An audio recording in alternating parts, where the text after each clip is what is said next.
Well, she finally did it. Black screen of death, hit hard and hit fast. If you got the black screen of death and your USB ports aren't working, all that, it should point your mind first to look at the fuses. Make sure you're looking at the right fuses. Now, everybody tells you to hit the power button and then hit the right skip button and hold that for 10 seconds. Well, when there's no power to it, that ain't gonna work for you. And that's a great thing for sometimes, but that's not the problem that I was having. AC's working, but you can't really see where it's going. Our backup camera, when I put it in reverse, not working. My phone charger they had plugged in here wasn't working. The little light on my thumb drive was not on. So I pulled off this panel, it sits in there like that. But you look back into here, but I came down to right here. For the sync system, you need that fuse right there.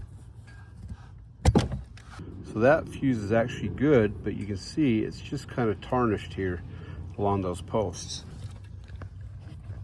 So now if we come into here, it's kind of hard to put that fuse back in.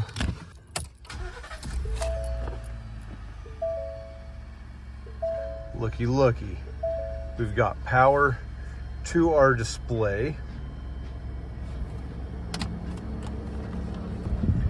And look down there at the little USB right there.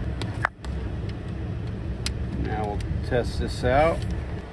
And we've got power to the phone right there. If you do get the black screen of death, take a look down here at your fuse panel. See if your fuse is blown or if it's corroded, and then put it back in.